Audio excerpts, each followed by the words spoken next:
প্রিয় দর্শক, আসসালামু আলাইকুম ওয়া রাহমাতুল্লাহ। সুপ্রিয় দর্শক, আজকে আপনাদেরকে জানাবো যে একজন সুস্থ ব্যক্তির তার যৌন জীবন কিরকম হয়ে থাকে।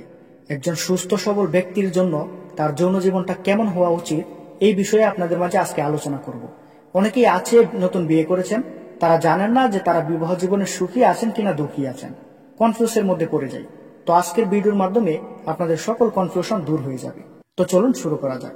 প্রিয় দর্শক, সুস্থ যৌন জীবনের জন্য এক নম্বরে হচ্ছে ওজনটা বিএমআই এর মধ্যে রাখা খুবই জরুরি। অতিরিক্ত ওজন আবার আন্ডারওয়েট দুটোই খারাপ। তারা ওজন বেশি করার জন্য বেশি খাবেন, এবং যাদের ওজন বেশি তারা কম ক্যালারি খাবেন এবং এক্সারসাইজ খরচ করে নেবেন, মানে এক্সারসাইজ আপনার করতেই হবে। তারপর হচ্ছে প্রচুর পরিমাণে বিশুদ্ধ পানি পান করতে হবে, সাথে টাটকা ফলের জুস, ডাবের পানি, লেবুর শরবত, ডিক্সড ওয়াটার, আপেল, সিডের vinegar, green tea, black coffee, milk shake, এগুলো পরোক্ষভাবে যৌনশক্তি ঠিক রাখে। তাই এগুলো আপনাকে সেবন করতে হবে আপনার যৌন জীবন যদি সুখের করতে চান। তারপর হচ্ছে অলসতা করা যাবে না। অনেকেই আছে যৌন জীবনে অনেক অলসময়গিরি করে, এটা কখনোই করা যাবে না। দীর্ঘ সময় নিয়ে বসে থাকলে রক্ত সঞ্চালন কমে যায়। তারপর 4 নম্বরে হচ্ছে শরীরের জন্য testosterone hormone, vitamin D level ঠিক রাখা জরুরি।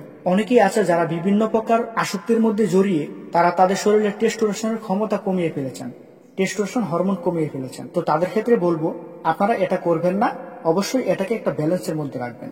এবং এর জন্য সকালে সোনালী রোদে বসা ডিম, দুধ, ঘি সেবন করতে পারেন।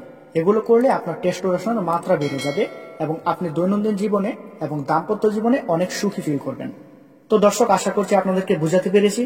ভিডিওটি ভালো লাগলে অবশ্যই একটি লাইক করবেন, আমাদের চ্যানেলে নতুন হয়ে থাকলে সাবস্ক্রাইব করবেন। আসসালামু আলাইকুম, আল্লাহ হাফেজ।